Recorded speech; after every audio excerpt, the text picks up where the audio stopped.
Hey, good morning. Happy Friday to you, everybody. Gabe DeArmond here, interrupting your Ryder Cup morning viewing for Choosing Wisely, presented by Mastertech. After a week of recorded shows, because I had some out-of-town things to take care of, we are back live. We are going to get to our weekly pick show with Carrington Harrison from 610 Sports in Kansas City in just a minute.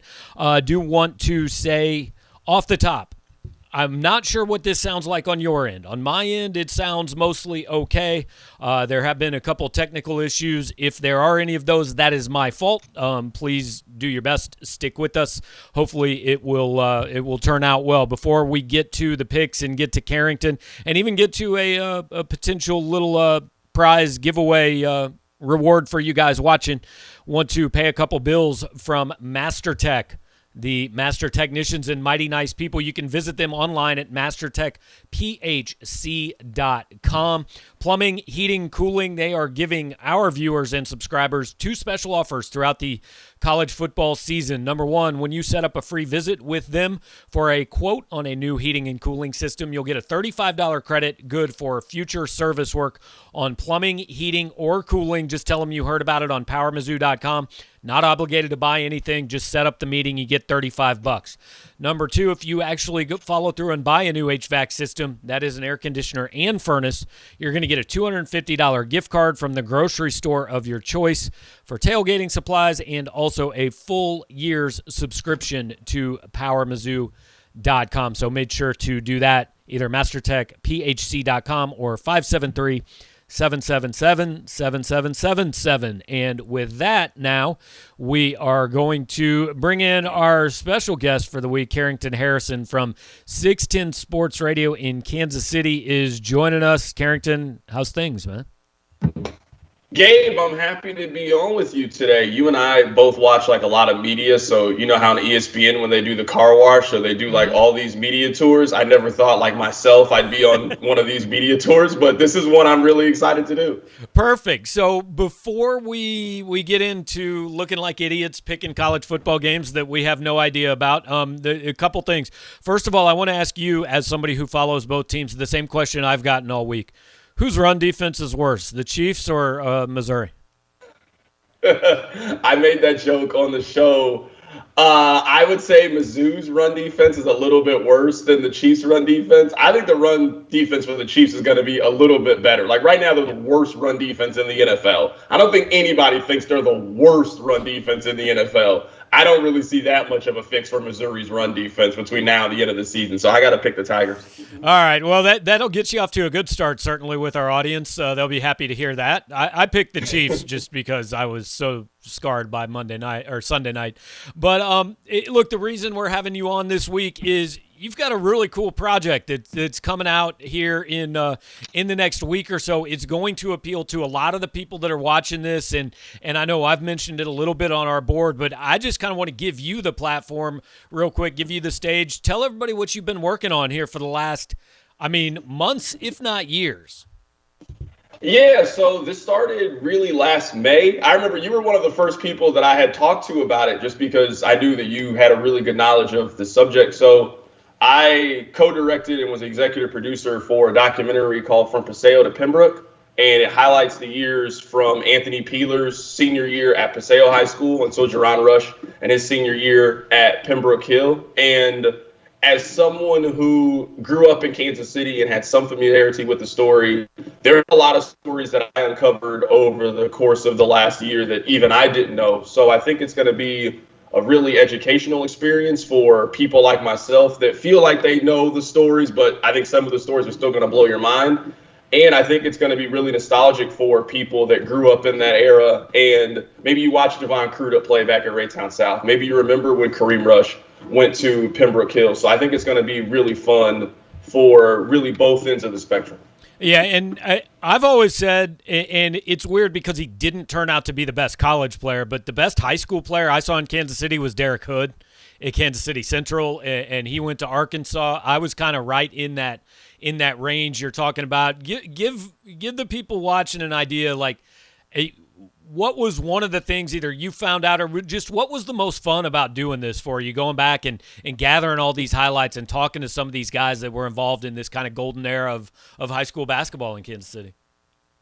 I think one thing that really stood out for me was maybe the divide between some of the new players and how they feel about high school and some of the older players. Like, if you talk to Javon Crudup about Raytown South, you would think that he just graduated from Raytown South last week. Like, he still has that level of passion for his school, for his coach in Bud Lathrop. So talking to him was actually one of the highlights. Growing up a Missouri fan, it was like, oh, that's Javon Crudup, and it's one thing to kind of see the Missouri highlights, which, you're going up against Big 8 athletes, but to watch that same player that you remember as a freshman at Mizzou, to watch him just a couple months before playing against North Kansas City, it was mind-blowing to see. So I think people are going to really like some of the footage that we uncovered, and it's going to be things that either you've never seen before or things you just haven't seen in 20, 25 years. So my introduction to kind of the difference in the level you're talking about, I went to Park Hill. Jed Frost graduated from Park Hill when I was like an 8th grader,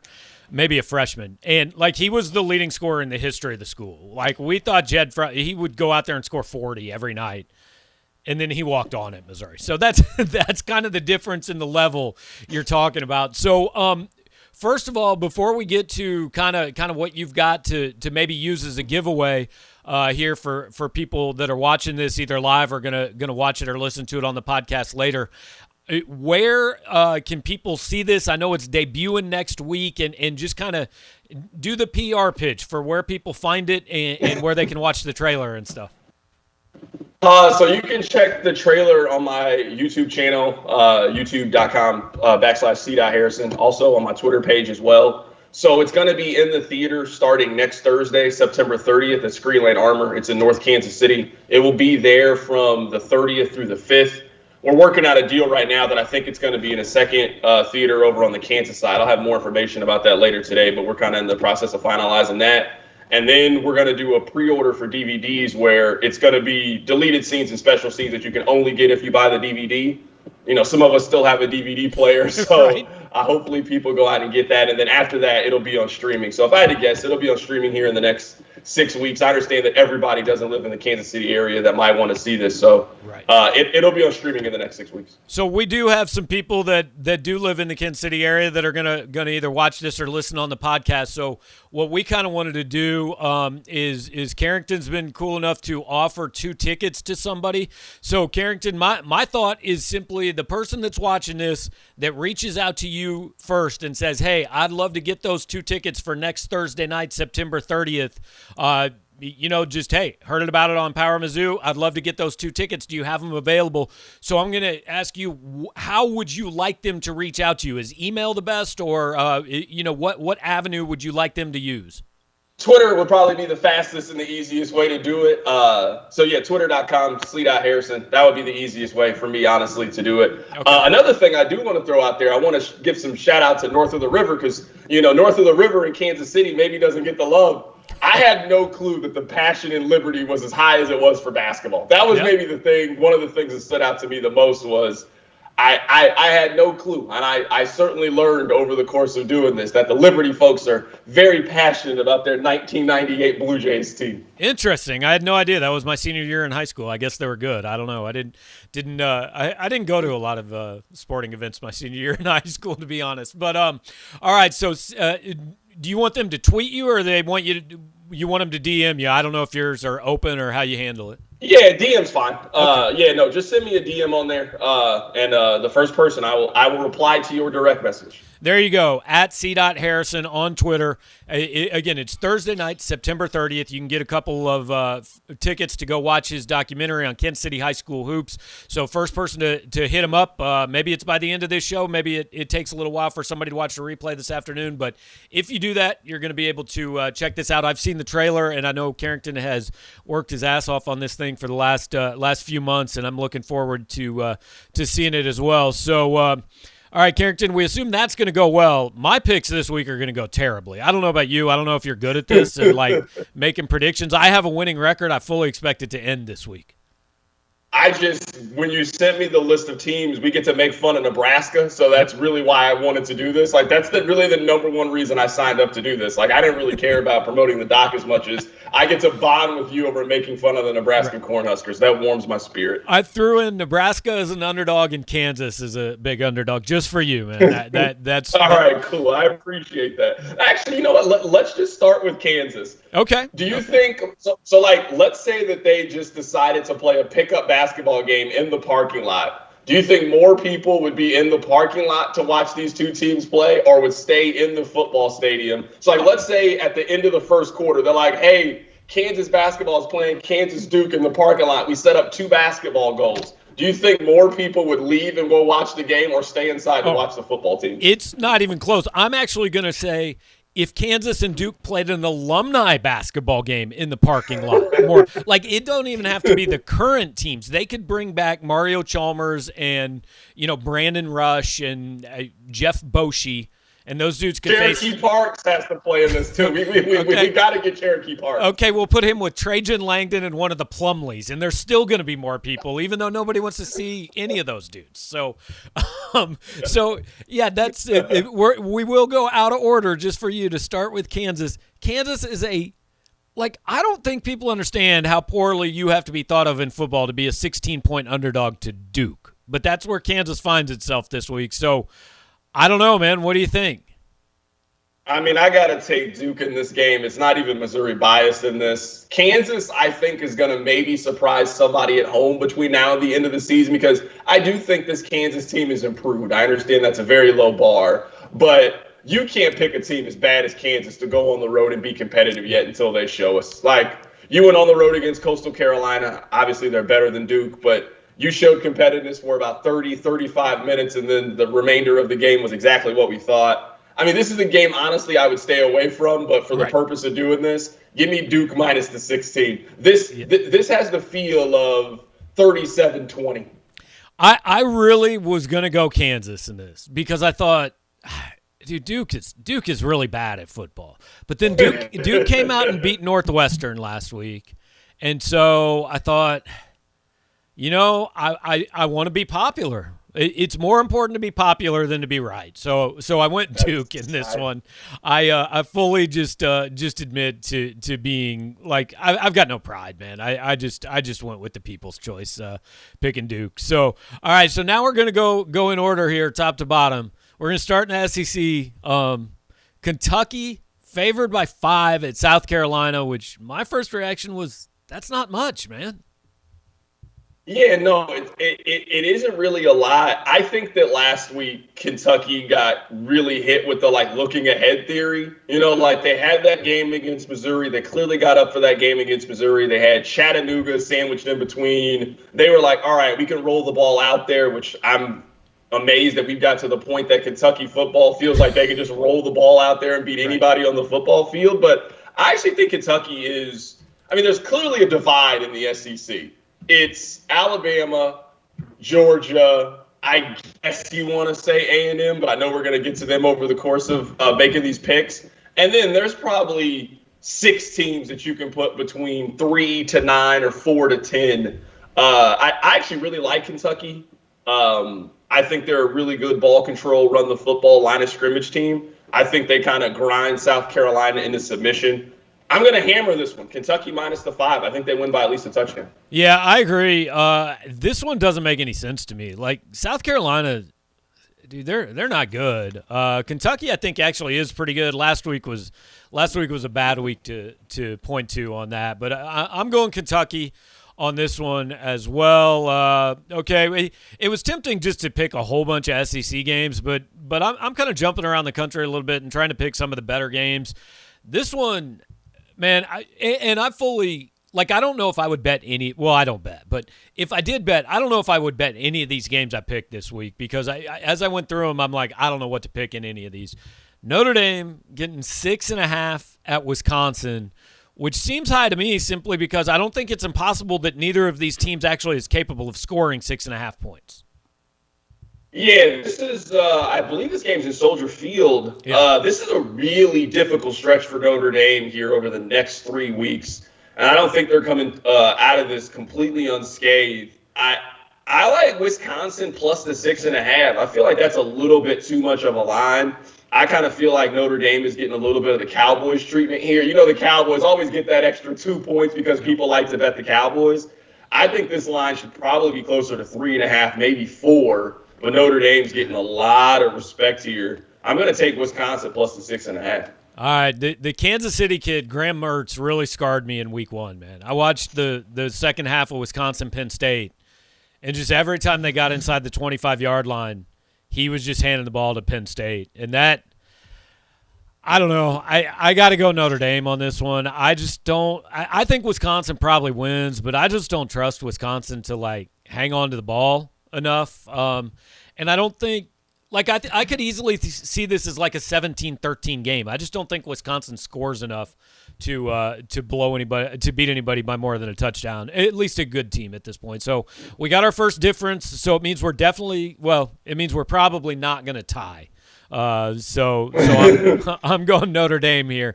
All right, this one, like, I know that everybody knows a lot about Pac-12 football. I certainly have great Pac-12 football knowledge. UCLA looked like, hey, Chip Kelly was back and he was football genius and everybody loved him again.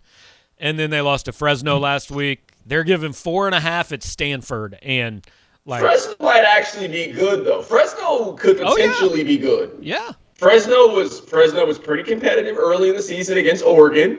And they showed some competitiveness and won last week against UCLA. I kind of feel like, well, I didn't expect UCLA to play the way that they did for the most part. But I think Fresno's being a little bit disrespected here. Stanford's not good. Like Stanford is not a good team. I like UCLA minus the 4.5 here. But it goes back to, like, Stanford, and I didn't watch it, but they got manhandled by K-State, right? Then week they 2, did. Then a week later, they come back and they're just blowing USC off the field. So maybe that means USC sucks. I don't know. Yeah, I mean, USC, it was kind of one of those things where if you're in a relationship and you tell yourself that you're breaking up after the next fight, then your relationship is over. Because, like, part of being in a relationship is being able to overcome adversity. That it was clear USC was, hey, if we don't see what we want to see in the first 3 weeks, you're out of here. Then you should have fired him in the offseason and then hired who you wanted to hire. So USC, you could tell morale was down, enthusiasm was down, and it was just a ticking time bomb. And Stanford just happened to be the team to push them over the edge. I do like the relationship analogy here, though, because somebody has to – that means there has to be an interim boyfriend, right? Because, USC's got the interim coach, so I like that. But, no, I'm going UCLA, too. I don't really – I think Fresno might be good. I don't think Kansas State's all that good, and they crushed Stanford last week. So I'm going there. All right, now we go back to – I actually thought K-State was good with Skylar Thompson. I thought they were a pretty good team. Yeah, it is. And like, look, I'm not joking about the kid getting hurt. That sucks, but it's crazy that his 9th year in college has been ended by a knee injury, right? I mean, Skylar Thompson, he'd been there a minute. Did you know that Skylar Thompson is actually 1 day older than Sam Darnold? Oh, my God. I'm not joking. Nuts, man. I looked it up. I was curious. That is nuts. Skylar Thompson, I think, was born July 5th of 1997, and then Darnold was born the next day. He is 1 day older than Darnold, who was in year 4 in the NFL. That's wow. So maybe it really is. Maybe it really is his 9th year, man. All right, now this next game I put on here sheerly because I could not believe there was a Power 5 conference football game with this line. Georgia by 35.5 at Vanderbilt. And, like, the first thing I thought was, that kind of seems low, man. Vanderbilt, to me, is kind of like what the Houston Texans are. Like, I don't know how much of that Thursday night game you watched yesterday, but I actually had my survivor pick on Carolina, so I actually watched, like, a decent part because I wanted to be right. I just don't see a path to Vanderbilt to score 10 points in this game. Right. Like, if Georgia comes out and is really focused, I just don't see a path to them scoring that much. But it is one of those things where, let's say Georgia wins 42-10. They win really comfortably, but you lose your bet. Yeah. So I think the smart money is on Vanderbilt just because you have so many numbers to play with that I think you have to bet on Vanderbilt. and you're betting more that Georgia in the second half is just going to go through the motions more than anything. See, that's Georgia was, I believe, a 31-point favorite last week against South Carolina, and I picked South Carolina for that exact reason. I'm like, Georgia's going to kill them, but they're going to get up, and Georgia was up 33-6 like early in the third quarter, and then they just coasted, and it was 40-13, and I won that one covering the 31, and that's the smart play, but I honestly don't think Vanderbilt is good enough to do that. Like, I don't think Vanderbilt can score 14 in this game, and I don't think they can stop Georgia. And I know it's nuts, but at 35.5, I'm still picking Georgia to cover because it just seems too low to me, man. All right, now back to the Big 12, at least for now. Pretty soon it'll be Big 12 SEC or American SEC or something. West Virginia getting 17 at Oklahoma, which has been part of a group of the underwhelming Blue Bloods so far this year. Yeah, I was just going to say that. That Spencer Rattler kid, for all the preseason Heisman talk, and I don't see it with the kid. Nope. In college, you saw it with Baker. Yep. You saw it with Kyler Murray. Yep. I would say to some extent you saw it with Jalen Hurts. I don't see it with the Spencer Rattler kid, at least not yet. I watched a pretty good portion of that game against Nebraska, and I actually came away more impressed with Nebraska than I was with Oklahoma. I mean, I think Oklahoma needed a generational interception to kind of give them the cushion that they needed in that game. I think plus 17 is a lot here in this Oklahoma-West Virginia game. I'm going to take West Virginia plus the 17. Yeah, I think everybody just said, well, he's a transfer and he's a quarterback at Oklahoma, and their quarterbacks are great, so we're going with Spencer Rattler for a Heisman winner. And I don't know. It never made any sense to me. I agree. 17's too much. Like, I don't think West Virginia's great, but I think they're good enough to win this one. Or not to win. I agree with you. I agree. I think they'll push him. All right, man. Now this one, no intro here. This you said this is the reason you're on the show. So just take it away. Nebraska getting 5 at Michigan State. Nebraska got a great moral victory last week. I mean, you and I went from the era where Nebraska, you could just go out there and Nebraska could beat anybody. USC, Penn State, Miami, and now they're patting themselves on the back for barely losing to Oklahoma. I want to be clear to Nebraska fans. You have not been good for 20 years. Blockbuster Video was still a thing the last time that you guys were relevant. You guys are not a blue blood. You're not even as good as Missouri. Right now, if you played Nebraska, Missouri at Arrowhead, Missouri's a 6.5-point favorite over Nebraska. I just don't have a lot of respect for them as a program. I don't like their fan base. I don't like their head coach. I wish I had the Lee Corso head to put the Sparty on my head so I could pick Michigan State minus the 5. You didn't seem to take any joy in making that pick, man. Like that didn't seem to bring you pleasure at all to talk about how dreadful Nebraska has become as a program. But yeah, because you know this more than me. Because I at least grew up in the era where I saw Brad Smith beat him. I saw Chase Daniel beat him. I don't have the memories. Nebraska dominated Missouri, Kansas, and K-State for 40 years, and then thumb their nose at you, and now all you get is back in the day stories. Nebraska is the guy that is still telling that they won state in wrestling in 1997. Bro, you're 43. No one wants to hear this. No one cares that you won the two-way wrestling meet back in 1997 against Gardner Edgerton. It's over. That's how I feel about Nebraska. They're out here getting fake sellout streaks. They're embarrassing is what they are, embarrassing. That's the thing. Like, it's a great point because people my age, like, I think last week, Nebraska-Oklahoma, to people your age, was kind of like, oh, well, this would be a crappy game that I can waste 3 hours watching, right? To people my age, that was the game of the year every year when I grew up as a college football fan. And to see what when I grew up as a Missouri fan, if Missouri came within like 21 of Nebraska, that was a pretty good week. Like, you went into that week going, hey, you know what would be awesome? Maybe we can get a touchdown drive going when they bring in the third stringers in the third quarter. Maybe that'd be cool, right? We'll feel good about that. And now to see what they become, you're right. It's been I mean, it's been 10 years since they've been relevant, but it's been 20 years since they've been good. But the other part of this, like, I think Michigan State might actually be good at football. Like, I think maybe Mel Tucker's a good football coach, and I assume you're picking Michigan State, and I'm definitely picking Michigan State.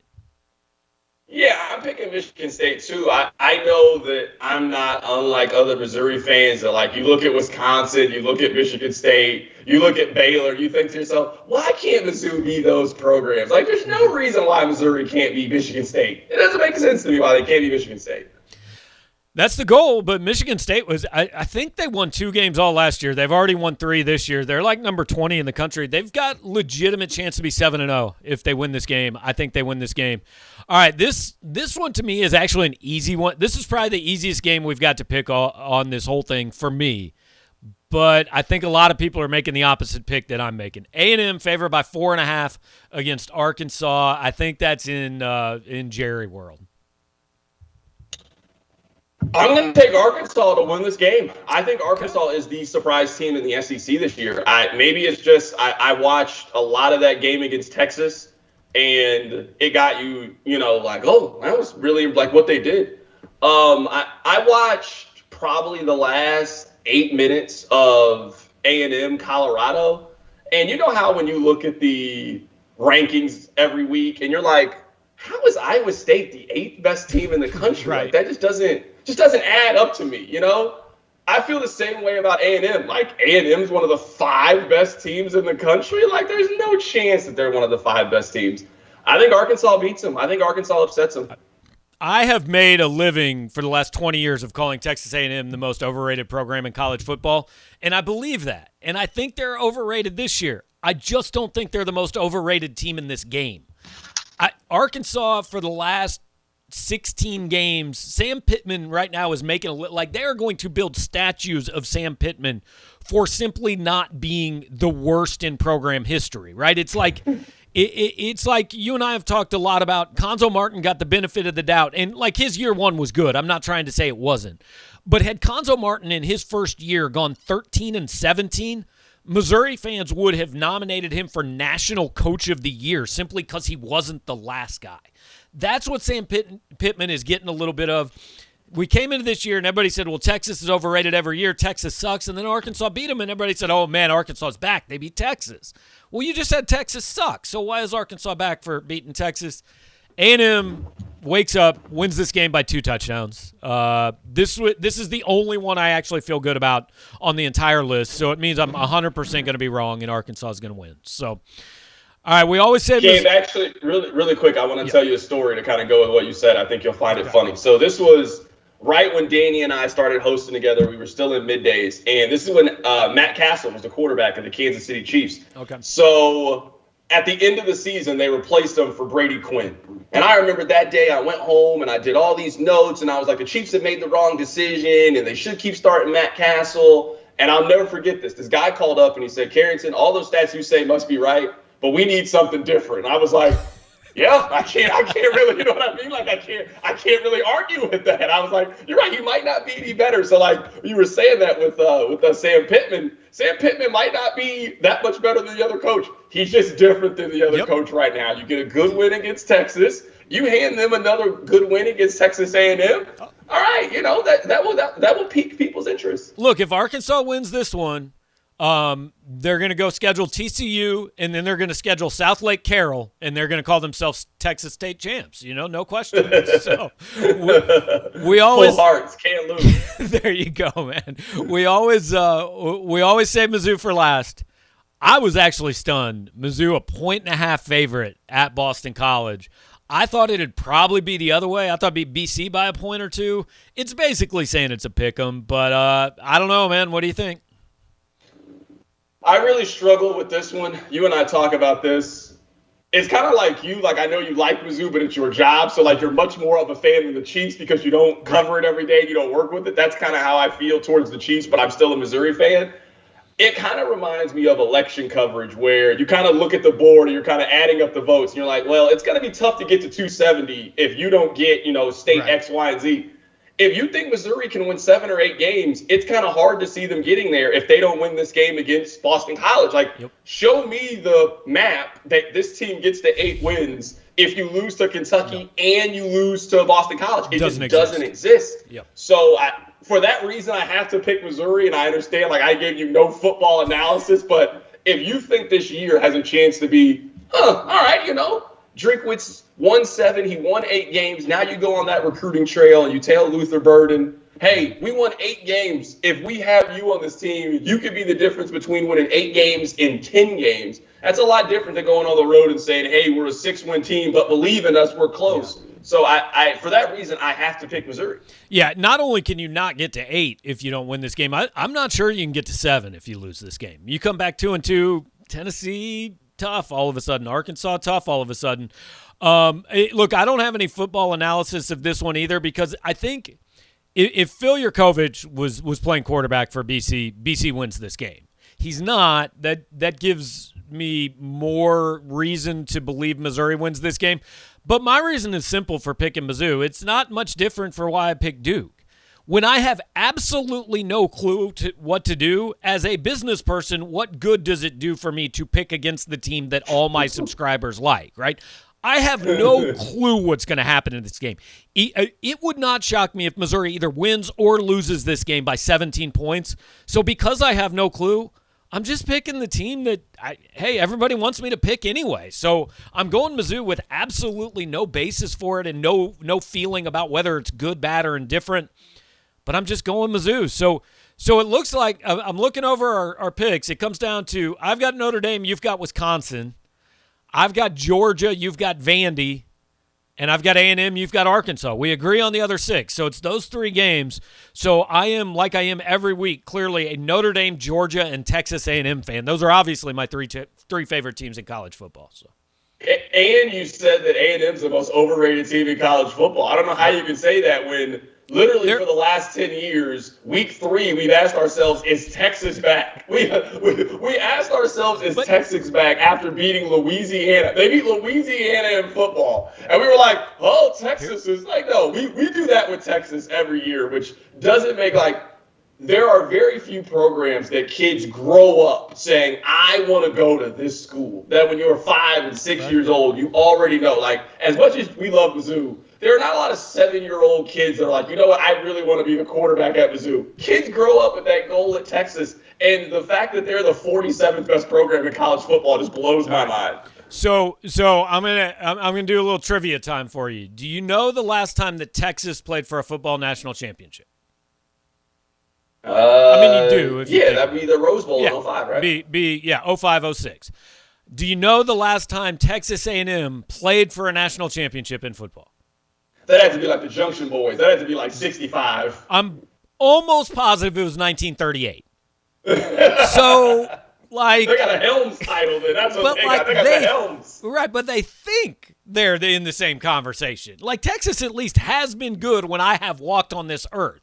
Texas A&M's been good, but not elite good. So that's why I say they're the most overrated. So I can't argue that. So also it just makes A&M fans are weird, man. It makes them mad. They hate me, so I like it that they hate me. I'll lean into that.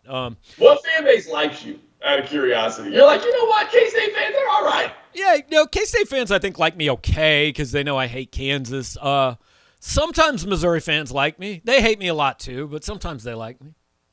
Because Gabe, this is what I made this comparison with the Chiefs. Is like it's always 80 degrees when you're talking about the Chiefs. It's hard to complain when it's always 80 degrees. Right. But if it's been 80 degrees for 37 straight days and then one day it's 50 degrees, it feels cold. Yeah. For 4 months, it's just, man, Mahomes is going to throw for 5,000 yards and 60 touchdown passes. Tyreek's going to have 1,500. Kelsey's going to have 1,500. McCole Hardman's going to have 1,000. Like, you're just selling 80-degree days. So then when it rains like it did on Sunday, it's like, why are you so negative? Because they just lost. We have to talk about the loss. What are you doing here? I can't come on here Monday at 2 and be like, yo, Mahomes is the greatest quarterback of all time. That's not the story today. The story is they lost. Right. See, I always think about like your job in Kansas City where it's a college market, right? You got 3 big college teams, and there's some Nebraska fans and Iowa State, but they don't really count when talking about your show.